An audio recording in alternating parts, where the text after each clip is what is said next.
Well, let's get rolling here. Just so everyone's aware, like I mentioned, myself, David, and Lauren are going to be the panelists for today. We've also got Amanda and Mary Ashley from our marketing team in the wings as well. You guys will be muted for the session. We are going to be recording today, so that way if anybody misses the session, they want to go back and watch it, or if any of you want to go back and watch, you're welcome to do so. So we'll be sharing out that recording after the session's over. Thank you, first off, for joining us today. Thank you for your business. Many of you that are on the webinar today are our clients of Shepherd Insurance, and we thank you for your business, whether you're a commercial lines client with us or you're an employee benefits client with us. Thank you for joining us today on the webinar. Quick introduction of myself. For those of you who don't know me, I'm Briggs Orsbon. I'm the president of commercial lines with Shepherd Insurance. I just want to make sure that you all know me. I've got David and Lauren with me from Arctic Wolf, and I'll let them introduce themselves here momentarily. We're excited to bring you today a new cyber JumpStart portal that we are offering to all of our clients, both in commercial and employee benefits. It's really exciting for us. It's a great value add that we want to bring to you. And a couple of reasons that we decided to do this and bring you guys this new value added service. One, obviously, there's been a huge increase in cyber and ransomware attacks over the last couple of years. And so we obviously identified that our clients need additional support. The market for cyber insurance is becoming more and more difficult. And many of you maybe have seen that over the last year or two.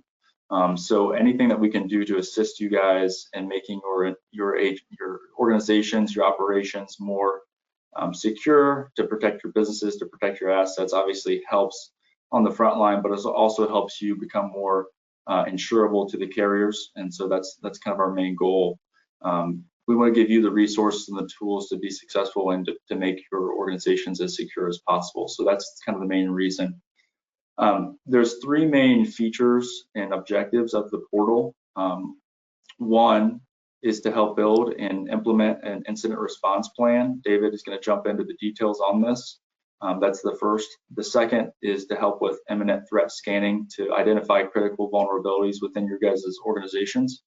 And then third is to help you guys attack those vulnerabilities and secure your organization by basically giving you the guides and the tools to identify how to stop those vulnerabilities. So with that, I'm going to turn it over to David and Lauren for some intros, and David's going to get into the nitty-gritty on the portal.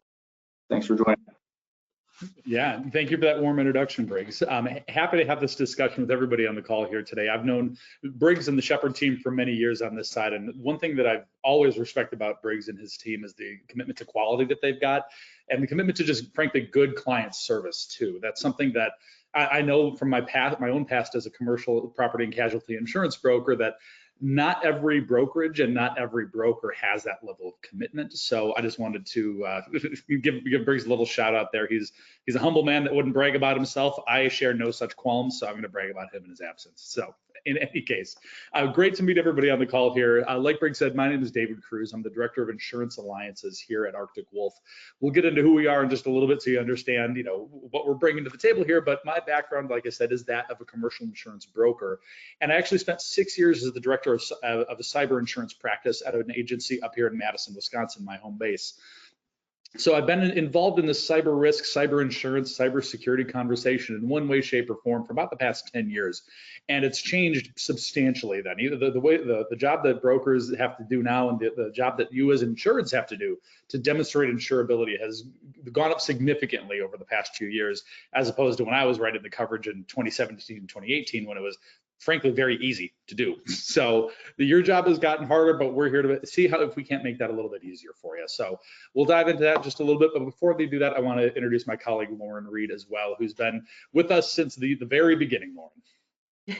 Yeah, I'm Lauren Reed. Great to meet everybody. I'm Senior Director of Insurance Channel Marketing.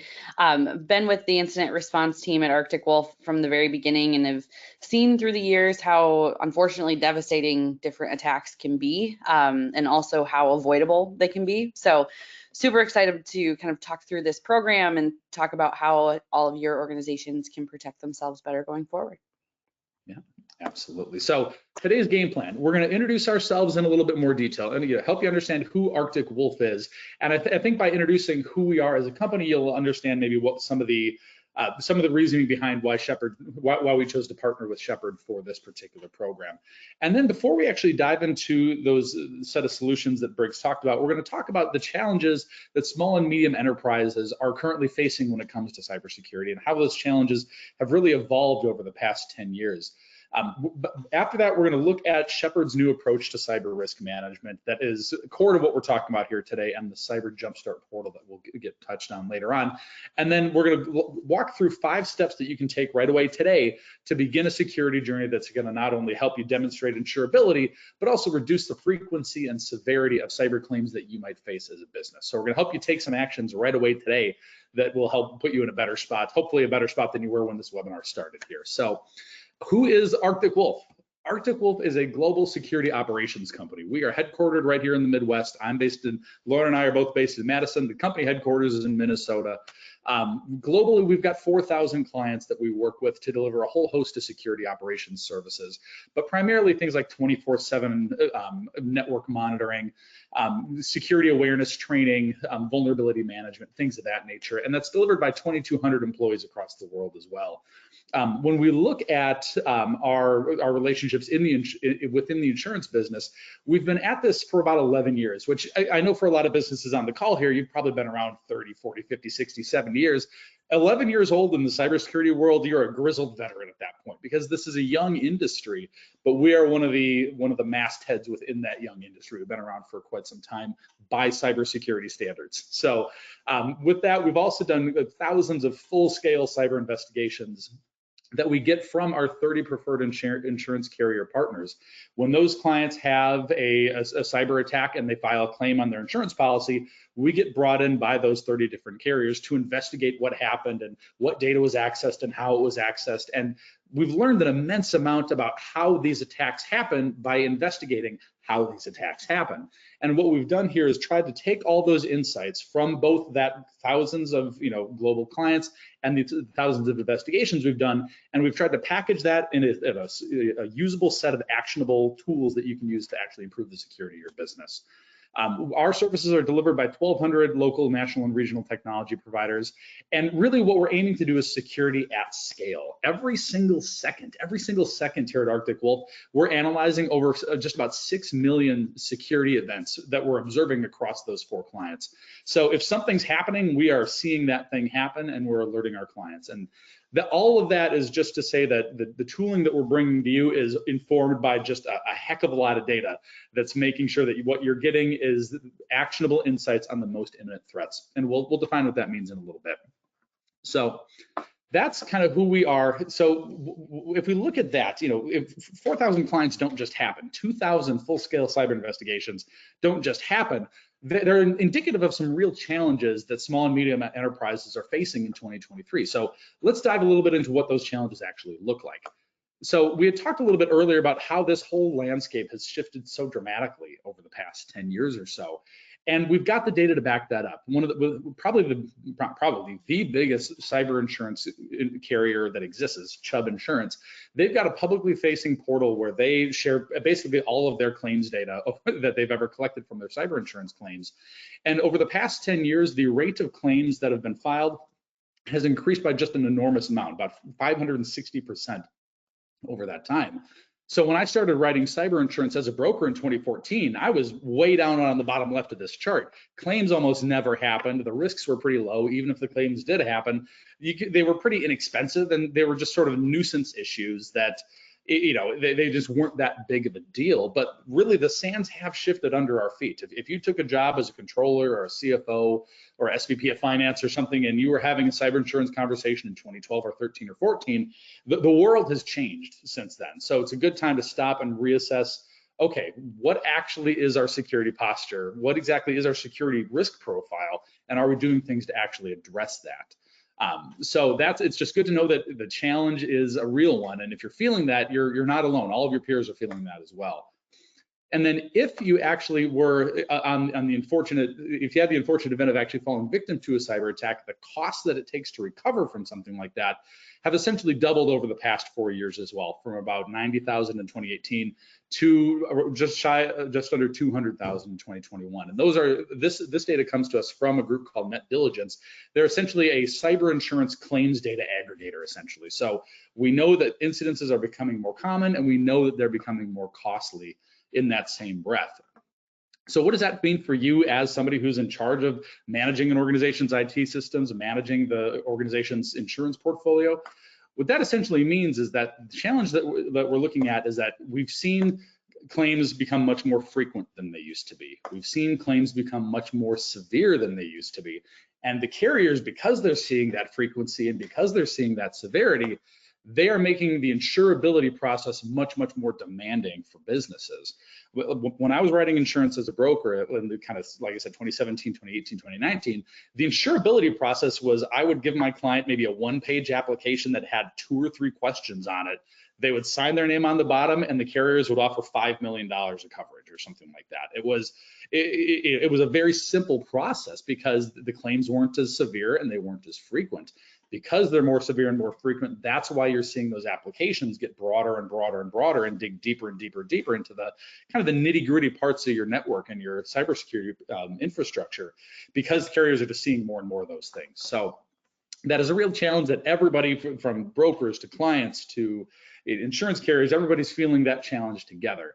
But the good news is that these challenges are not insurmountable, and in fact, they can be pretty easily identified in many cases. When we look at, in the security business, you're all going to learn a new term today. In the security business, we call it the root point of compromise. What root point of compromise means is, what is the exact vulnerability or the exact hole in the network, the exact unupdated piece of software that the threat actor or the hacker used to exploit a network. The vast majority of those root points of compromise are things that can be identified by scanning the outside of a business's network. In fact, scanning the outside of a business's network is typically how hackers will identify targets and find their way in. So what that means is that if the hackers are scanning your network to find vulnerabilities, you can find those same vulnerabilities first by scanning your network and essentially getting to that vulnerability before the bad guys can, fixing that vulnerability so that when a hacker comes and scans your network, they don't find any vulnerabilities and they move on to the business down the road that's just going to be an easier victim for them. So one of the goals in cybersecurity is to just not be the low-hanging fruit. And this is one way to do that. By just scanning the outside of your network, you can make sure that you are avoiding being that low-hanging fruit and making sure the bad guys go look at somebody else, because you're not going to be worth the effort. The ROI on their hacking activity isn't going to be worth it. So they're going to go find somebody that is worth it, frankly, for them. So those challenges can be identified. And proper planning makes those challenges easier to be resilient against or easier to face. So if we look over the past few years, one of the gold standards that insurance brokers and insurance carriers use to assess, what is the potential cost impact of a data security incident or a data breach. There's a study they use from IBM called the Cost of a Data Breach report. That's a report that's been published annually, I think, for the past 10 or 11 years. And every year they look at, okay, if a company has an incident response plan and has an incident response team in place, basically they've got some sort of a game plan for what happens if they get hacked. They have significantly lower costs if they actually have some kind of a plan in place and some kind of a team in place. In 2022, the difference was pretty massive. The average attack in this case was around $6 million. If you had a good plan and a good team in place, that dropped to about $3 million. So it's a pretty drastic difference in what that cost might actually look like. And that's just, having that team in place. So these challenges that we're talking about, they're real challenges, but there are real solutions to meeting those challenges and overcoming them. So really what we're looking to talk about is, how can we enable you to meet this challenge, to address the most frequent issues, to reduce the severity of those issues, and to make sure that you can meet that demanding insurability process. Our solution that we're proposing here along with Shepherd is a program that we're calling Cyber JumpStart. And we're going to get into exactly what that means here. And this is something that I know Shepherd is really excited to bring to you here today. And frankly, I'm really excited to bring it to you as well. So how do we meet those challenges head on? So if we know that having a good plan can dramatically reduce the severity of a cybersecurity incident, we're going to enable you to draw up an incident response plan that is custom to your organization and is designed specifically to help you respond to security incidences. What we see pretty frequently in our business is organizations that don't have an incident response plan, maybe they've got some kind of a disaster plan for if there's a fire at the location, if there's a tornado, if there's an earthquake. They're thinking disaster in terms of like physical disasters, for example, and they think, oh, well, we'll just use that same plan if there's a cyber disaster. The problem is that plan is just, it's not built to think, it's not built to comprehend the unique needs of a cybersecurity incident. So there might be instructions in there talking about, make sure you call the fire department. Well, the fire department's not going to help you if you have a ransomware attack. So you need a plan that's bespoke and custom to cybersecurity incidences, and that's what we're going to enable you to build with the Cyber JumpStart platform. What that's going to enable is reduced incident severity and really aiming specifically at reduced business interruption losses. And additionally, that's going to help support risk management activities like a tabletop exercise. If you're not familiar with that term, a tabletop is where you take your written incident response plan and you actually test it. And you say, okay, if we were to have a ransomware attack, what does our plan say we should do first? What does it say we should do second? What information is documented that we can rely upon? You can't do any good risk management activities like that unless you have a plan written in the first place. And that's what we want to enable you to build with our incident response planning module. The next thing that we want to do to meet these challenges head on, remember we talked about the most common way that these attacks happen, the most common root point of compromise is just a vulnerability that can be identified by scanning the network. So we know the bad guys are scanning networks. That happens all the time. So we want to enable you to scan your network for those same vulnerabilities that we know that they're looking for.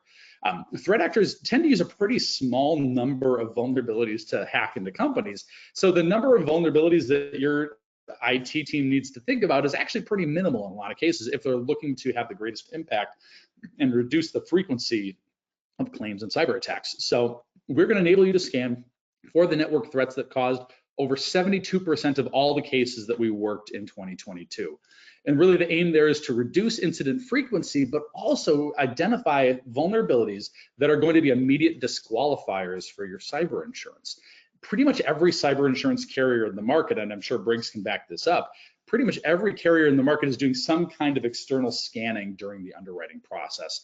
And if you've got these vulnerabilities that the carriers know are really nasty ones, you're either going to be paying an exorbitant amount for coverage, or you're going to be just declined for coverage and you have to move on to somebody else. So if you can identify those immediate disqualifiers before the underwriting process, that's just going to make for a smoother underwriting process and allow you to focus your time and your thoughts on other insurance renewals that we know are probably more pressing. We know the property insurance market right now is a little tenuous, and there's been some rate increases there. We know things like financial lines and D&O insurance are always complicated renewals. So if we can make your cyber insurance renewal just a little bit easier, that just gives you more mental energy to spend on those other renewals that maybe are a little bit more top of mind, so to speak. And the last thing that we're going to enable you to do is actually input and perform security projects by giving you and your IT team some guides to implement those basic controls. We know that there's a limited number of controls that carriers think are sort of table stakes when it comes to cyber insurance. We've identified those by actually reviewing the insurance applications that carriers use when they're assessing somebody's insurability, and we've matched security project guides to those controls so that you can go through the process and get these projects started early, so that again, when it comes to renewal time or underwriting time, you've got controls in place and you've documented proof of performance within the platform so that you can confidently say, yes, we absolutely do have this control. And again, the goal there is reducing incident frequency and severity and bridging the protection gap and ultimately improving your insurance terms as well. So let's dive right into what this looks like here. Give me about 2 seconds to share the right screen here and we'll get right to it. Okay, so Lauren, Briggs, can you confirm I'm sharing the screen that I ought to be sharing right now? Awesome, thanks, man. Perfect. So the first thing that you're going to do as a Shepherd Insurance client is to log into this custom registration page just for Shepherd Insurance clients. Lauren, I believe, is going to share this link right in the chat as we speak right here. It's your just basic information like your name, email address, company, job title, things like that. And then what's going to happen after you enter this information is you're going to walk through a basic account registration process, not unlike any other online account registration process you've ever done. It'll be very similar to that. You'll set up a username, you'll set up a password. We're going to ask you to enable multi-factor authentication because that's just a good security practice. You need that for any cyber insurance policy you're going to get anyway. But that's just a good security practice. So the whole account setup process will take probably 5 minutes. Frankly, you could probably do it as we're going through this webinar process as well. So click that link in the chat and you can sort of follow your own registration process right along as we review the platform right there. So yeah, Lauren looks like she dropped it in the chat right here. So once you've hit sign up down here at the bottom, and once you're actually in the platform, it signed me out here. Give me 1 second and I'll sign myself back in. One moment. The best practice to time out kind of wins again. Yep, security best practice is you time out after a certain amount of time. So once you've gone through that registration process, congratulations, you are now in your cyber insurance or your cyber JumpStart portal from Shepherd Insurance here. And those 3 modules that we just talked about are laid out right in front of you on a silver platter. So we're going to start by reviewing the actual incident response planning module so you can understand a little bit about what it's going to take to get that up and running. So what you're going to do here is you're essentially, the bulk of what this IR planner does is it allows you to document critical information that you're going to need to share with internal and external partners to make sure that your actual cyber claim gets handled quickly and efficiently. So you're going to document your internal executive leaders. Who's your executive leader? Who's your technical leader? Who's your financial leader? Who's your legal leader internally? Those are all roles, those are people that need to be in the room when it happens, so to speak. So you want to document, okay, who's going to be the lead in this area and how do we get in touch with them if something were to happen? That's just good best practice to have for an incident response plan. It's also best practice to have your external providers documented as well. So who is your incident response firm? Arctic Wolf, we do incident response, so we pre-filled our name in there. Who's your primary IT provider? Do you work with a third-party managed service provider for maybe your networking services or for maybe certain business applications? It's good to have them documented as well in case you need to get in touch with them because a certain aspect of the network was maybe more affected than another during an attack. If you have a data privacy law firm, you can document them right here. Most firms, I'll be honest, probably don't have that, but if you're in a regulated industry, if you're a healthcare organization or a financial organization, you might have a privacy law firm already. So if you do, it's good to document them. And then certainly we'd be remiss if we didn't enable you to document your cyber insurance information as well. So what's your broker's name? What's your broker's email, your phone number? Who's your insurance carrier, and what is your actual process for filing a claim? Do you notify Shepherd? Do you notify the carrier? You can document all that right here as well, so that's at the tip of your fingertips should you actually need it. Once you've documented your internal and external providers, then we get into some nitty-gritty technical information here. We won't go through all this on today's session, but all of this information is critical information that any incident response provider you work with is going to need to know to launch an effective effort to restore your systems. So if you've got all this documented during the incident response planning process, you can easily hand that off to anybody that you might work with if you actually were to fall victim to some kind of a cyber attack. So it's good to do that, and it's good to have that documented regardless. Once you've done that, you want to move on to your incident escalation procedures. One thing we see pretty frequently is that when an organization falls victim to a cyber attack, something that can happen pretty frequently is that they'll hop on the company email and say, oh my gosh, I can't believe this happened. This is terrible. What do we do? Well, if you just got hacked, there's a decent chance your hacker is going to be in your email system too. And we've seen instances where the hackers just watch company emails go back and forth regarding the actual incident that's going on, and the hacker will drop their own email and saying, oh, by the way, everybody, I've been watching this whole thing. So you don't want to find yourself in that position. You want to have out-of-band communication methods. So your personal email addresses, personal cell phones, things like that. You want to document what your procedure is going to be if something like that happens, and this is where you can actually go ahead and do that. And arguably my favorite piece of this whole incident response plan is documenting critical business functions. What I like to say here is that this is where IT realities and executive expectations meet. Like I said, we've worked thousands of cyber insurance claims. The vast majority are these ransomware operations that just shut down entire networks. And when we go into those instances, if we're working with a business that doesn't have an incident response plan, the executive team will have these expectations like, we got to have everything up and running by Monday morning. We can't have any downtime. We got to get our payroll processing and our policy management systems up and running as quickly as we can. And executive leadership will say that, and then the IT team will say, yeah, I get that we need payroll up and running, There's like 9 systems that payroll depends on, and we can't turn on the payroll system until we get these other 9 systems up and running first.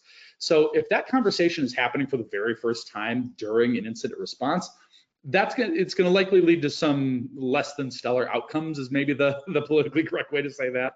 So if you can have these conversations again before time, that's a good opportunity for the executive team, the IT team to meet and say, okay, here's the expectation that we as the executive team are saying. You, Mr. and Mrs. IT director, do you have the resources you need to actually make that expectation happen? And these are really productive conversations that can happen ahead of time so that you're not having these for the very first time during the heat of an incident response. So after that, congratulations, your IR plan has been updated.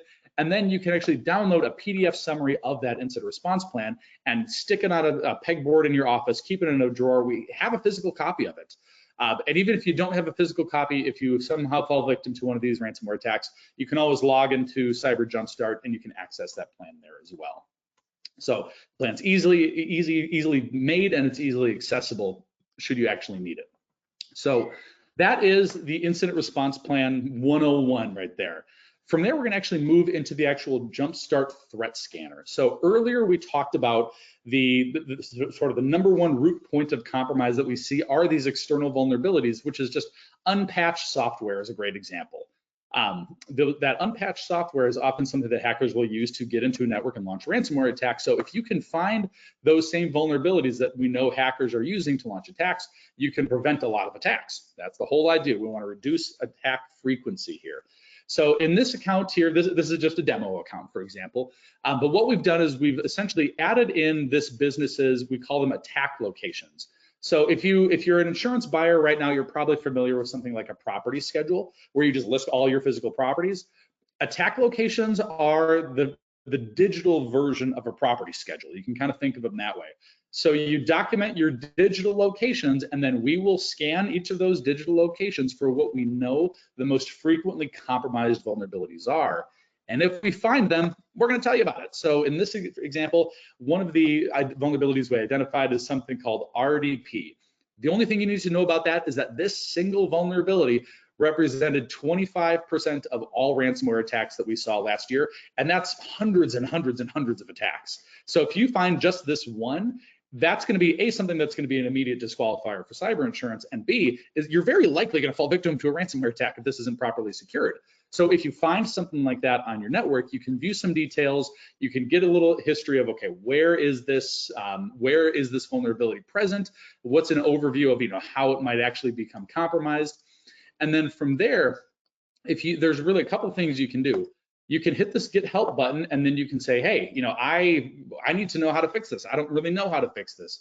You can drop your name and email address right here, and we'll reach out to you and we'll walk you through what it takes to fix that.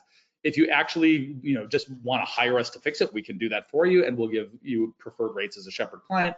But if you just want to have a little conversation, you can do that here as well. And then the other piece you can do is if you actually, if you go and you fix it yourself, you can actually just run this scan again by hitting the Run Scan button that you're seeing here. And then if you successfully remediated that vulnerability, it's just not going to show up as critical anymore, and you'll see it move to the history on the right side. Then that just shows that this was a vulnerability, but it's been remediated. So it really allows you to document a continued history of good risk management. So that's one of the best features this platform has. When you actually activate your JumpStart portal, this whole scanning functionality is available at no cost to you for 30 days. After 30 days, Shepherd's negotiated a price discount for you off of list price that is it's a very manageable amount. It's $250 annually, which for an IT budget it's absolute pennies. So if you want to continue that scanning after 30 days, you can. It's a pretty sleek e-commerce platform. You would just enter in a credit card, it would automatically subscribe you to that, and then this scan would run on a weekly basis for as long as you have this account active, so to speak. So we think it's a pretty good value for that cost, but that's just a core service of what we're looking at here to reduce incident frequency. The next thing we're going to look at are the actual JumpStart security project guides. So these project guides here, again, they're mapped to what we know the most common cyber insurance requirements are. And we know that they're mapped to that because we did the mapping ourselves. We reviewed, I think, something like 40 cyber insurance applications and all the supplementals that come with it. And we tied these activities to what we know those requirements are. So if we take something like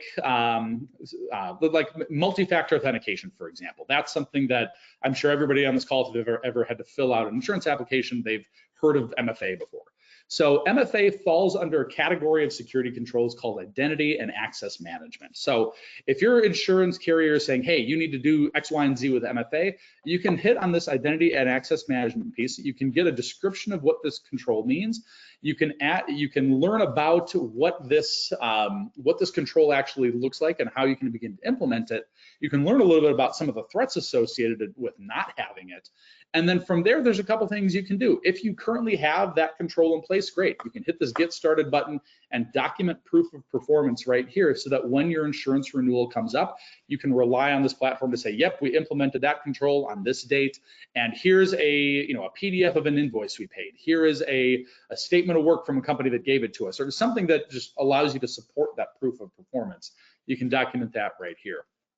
And again, if you need help implementing a control like this, you can hit the Get in Touch button, and then we'll be able to help you with that. Arctic Wolf as a company has a couple core services that we deliver ourselves. So if the control you're looking for help for is something that we offer, we can generate a separate statement of work for that. If it's not something we offer, again, we've got around 1,200 local, regional, and national technology partners. We can connect you with somebody local to your area that can deliver a control that might not be one that we actually offer. But we can help with just essentially a broker and introduction there so that you can get that control in place and get your insurance renewal taken care of so that you can focus on all the other things that you've got to focus on. So that's the last sort of core module within Cyber JumpStart right here. What I'm going to show you here, again, if you've clicked on that link that Lauren dropped in the chat to create your account, one of the things that I'm going to encourage you to do is click this users button right here and hit add user. So, my guess is a lot of folks on the call here might be in finance, or, you're the insurance buyer in a lot of cases. Maybe you're in IT too. If you are, thanks for coming here. But if you set up this account and you are the insurance buyer, for example, what I'd strongly recommend you do is hit this add user button and then type in the first name, the last name, and the email of your IT director, for example, and make sure that they get added as a user, because they're going to be the ones that will have a lot of the information that you would want them to document within, say, the incident response plan, or get the scanning enabled. They'll know how to do all that. Once you've edited first name, last name, and email, you select what's called a user permission. You'd want to give them what's called a super admin privilege. That means that they can do whatever they want in this platform. Writing permissions means that they can, see what's on the platform and make changes to it, but they can't add more users. And read-only permission just means that you can read everything on the site, but you can't make any changes to it. So depending on who you're adding to the organization, you'd select a permission level that ties back to the purpose of adding them to the company, or adding them to the portal, I should say. So that's the backbone of this Cyber JumpStart portal there. And of course, if you have any questions, you can get in touch with us. If you're dealing with an active cybersecurity incident, you can document details right here, and our 24/7 case team will respond to you. If you just need general support, you have questions about how the platform works, or you have general security questions, you can drop them in the support channel, and we can help you out that way as well. So that is the Cyber JumpStart portal here. I'm going to go back and start sharing my other screen here. Just one moment. I'll make sure I'm sharing the right one.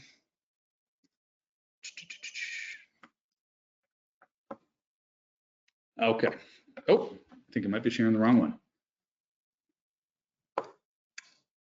Hey, now we're in business. All right.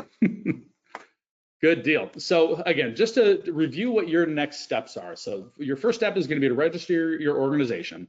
The next step is going to be to secure your account with the MFA prompt that you'll get during the registration process. The third step, and it's critical, invite your teammates so that everybody is using the same account. Everybody's sort of singing off the same songbook, so to speak. And then you're going to actually start your actual security journey by getting that scanning up and running, starting to build your incident response plan. And this last piece is really, really critical, and I think Briggs would agree here. Share what you're doing with your agent. It's a broker's job to tell the best possible risk story when they're out there in the insurance marketplace advocating on your behalf. So tell them what you're doing so that when they're out there talking to carriers, they can say, oh yeah, my client, they're scanned for imminent threats. They've got an incident response plan. They got all this cool stuff. Make sure that, make sure they're getting the best possible, terms that they can possibly get. So include your Shepherd agent in this process, because they're going to be a critical advocate for you in taking these security gains that you're making and turning them into better insurance terms down the line here. So this is a good conversation prompt between you and your Shepherd team here. So I've been talking for a while here. Briggs and Lauren are probably laughing here. They've heard me do this a couple of times. You kind of just put me in a direction and let me go, and I can fill 5 hours if you want me to, but we might want to hear somebody else's voice than mine. So I know we had a few questions that came in during this discussion here. If you haven't had a chat or a chance to drop a question here, you can use that in the GoToWebinar control panel. So now's a great time to drop that in. But I know that a couple of questions had made their way in already. So Amanda or Briggs, I don't know if you have the ones that have been received thus far, but we got the time for some Q&A right here. Yes, so we actually did receive a question about if there would be a recording of this. So I just wanted to address that one really quickly. We are recording this, and we will be sending a follow-up email to everybody that's attended and to all of our clients with a link to that recording. So you guys will receive that in the coming days. Our first question that we had was, we already use a company called KnowBe4, Mail Protector in brackets for our security. Will Arctic Wolf complement these protections or compete with them? Sure. So KnowBe4 is their primary offering in the marketplace is a security awareness training product. So what KnowBe4 clients typically experience is, they'll get access to an online system that allows them to send certain trainings out to their clients, or send phishing simulations, like a phishing test to their client, or to their users, I should say. So that's what KnowBe4 is really known for in this space. The JumpStart portal that you just looked at really isn't a competitor at all. So you can absolutely be a KnowBe4 client and use the Cyber JumpStart portal, and you're going to be doing essentially different things. In JumpStart, you're building the incident response plan, you're doing some basic scanning of your network, you're working through security projects using those guides. With KnowBe4, you're actually doing the testing of your employees. Now, security awareness training and phishing simulations is a core product that Arctic Wolf offers. So you wouldn't want to have Arctic Wolf security awareness training and KnowBe4, as you'd be duplicating resources at that time. But just using the JumpStart portal and the KnowBe4 training system, those are by no means mutually exclusive. You go ahead, use both. Frankly, I'm really glad that you're doing some kind of awareness training. That's a good critical control to be implementing. But they're not really competing within the context of this conversation. Good question. Perfect. Thank you, David. Our next question is, are certain industries targeted in cyber attacks more often than others? Yeah. Lauren, you want to take a stab at that one? I know you've been involved in building our incident response data reports over time. So, what have you seen as you've been putting those reports together? Yeah, they're at the end of the day, cyber criminals are opportunistic, and we see that in the data with a lot of these kind of low-hanging fruit external vulnerabilities leading to incidents. Having said that, there are industries that tend to fall victim more often than others. Manufacturing, healthcare, oftentimes education. Those industries continue to be kind of at the top of the list in terms of frequency. Again, though, with a lot of the tooling and a lot of the vulnerabilities that are covered with the imminent threat scanning, it's more opportunistic than industry-based. It's not necessarily a concerted, targeted effort, but the overall landscape or the surface area of risk tends to be larger for those industries. Yeah, that's a good point. If you think about how a hacker finds a victim to hack, what they essentially do is they just scan entire address segments of the internet. So that would be like the equivalent of me saying, I'm going to scan every business in Wausau, Wisconsin, and just scan that segment of businesses. And what they're looking for is one particular vulnerability that they know how to exploit amongst all of those businesses. So regardless of who has that vulnerability, whether it's a manufacturer or a small doctor's office or a multinational printing firm or whatever, if that vulnerability exists, they're going to try and compromise that because they know how to compromise that. So the analogy that I like to use is, people always say that sharks can smell blood in the water. The hackers do the same sort of thing. They identify the vulnerability and they exploit the vulnerability oftentimes before they've discovered who they've actually attacked. Which is, you think it'd be the exact opposite. So they find vulnerabilities, they exploit the vulnerabilities, and then you imagine like a prairie dog popping their head out of their hole going, where am I today? That's when they find out who they've hacked. They find out who they've hacked after they've hacked them, which is just the complete inverse of how you would think it would go. But it leads some credence to Lauren's point that it's not really about targeting industries, but because of either the number of businesses in that industry or the frequency of vulnerabilities in those industries, organizations like manufacturers and healthcare firms and education tend to be victims more often, but not because they're targeted, but just because maybe they've got more omnipresent vulnerabilities, might be one way to put it. Yeah. We had one question about cost. Is the threat scanning product $250 a month or $250 a year? Fabulous question. It is $250 per year, not per month. Thank you. And then we just have a couple more here. So besides budget reasons, why do organizations struggle to get cyber risk under control? Oof, there's a doctoral thesis in that question. So I'll take a stab at it, and then Lauren, if you want to add in some color commentary here, we'll go for that. So I think one of the reasons organizations tend to struggle is that there's an assumption amongst executives that if you're in IT, that also means that you know cybersecurity. And they just sort of look at IT professionals as de facto cybersecurity professionals. And really, IT and cybersecurity are two independent disciplines in the same way that banking and accounting are two different disciplines. Accounting is an audit function of finance, and cybersecurity is an audit function of information technology, or IT. But that's not how it's often viewed by a lot of executive teams. And there's, for most businesses, even big businesses, there's not often a separate cybersecurity budget or cybersecurity FTEs. It's just kind of all rolled up into information technology, and that they're just viewed as one and the same. So until we start realizing that, hey, there's different skills needed to do both, there's different tools needed to do both, until we resource it appropriately, we're going to find some struggles. So, we look at something like Cyber JumpStart here. This is our first step to say, hey, how do we enable an IT professional to do security work at a price point that is a reasonable one? And that's one of the things that we're trying to do in partnership with Shepherd right here. Lauren, anything you'd add to the struggles that organizations face here? Yeah, I think you brought up a really great point in terms of resourcing and just kind of the subject matter expertise that exists within internal organizations on the IT and cybersecurity side. I think another big part of it is there's a lot of noise in cybersecurity. We hear about a lot of headlines, a lot of vulnerabilities, a lot of attack methods. But sometimes what's in the headlines isn't necessarily what's really causing those cyber claims that folks like us respond to on a daily basis. And so that's really the spirit of the Cyber JumpStart program, and that we're focused on what's actually leading to the attacks that are bringing a lot of organizations to a grinding halt, unfortunately. And so we really try to boil it down to what actually is leading to the fallout, and then walking you through the exact steps to avoid it altogether. So especially with the IR plan, David had talked about the cost of an incident and how that has increased over the years. It's similar with the IR planning templates in that a standard disaster recovery plan likely doesn't equip a team like us when we're called to respond with the information that we need.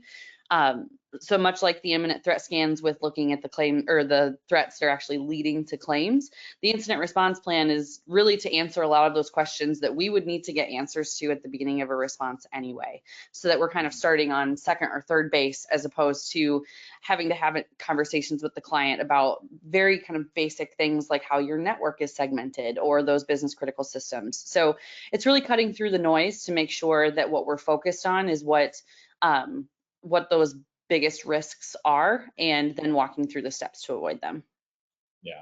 you know, that noise reduction piece is really critical there. And I think a good analogy here, and I go back to my own insurance agent days, you look at something like a property policy, and that policy is going to cover everything from fires to some water damage to, you know, earth movement. You know, if an airplane crashes into your building, you know, that's covered too. Like there's all these things that conceivably are covered. But what's the most likely thing that's going to happen to you is you're probably going to have some water damage. Like that's the most likely claim that a property is going to probably face at some point, because it's just so utterly common. The cyber world's no different. Like there's theoretically millions of ways you could get hacked, but if you're actually going to get hacked, it's probably going to be one of about 10 ways. So let's look for those 10 ways and make sure that you're up to snuff related to what the most likely scenario is. Awesome, thank you.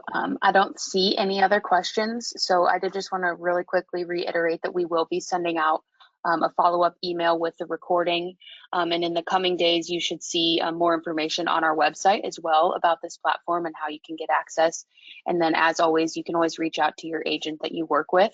So that's all I have. Briggs, David, Lauren, if you guys have anything else to add, I'll give you guys the floor.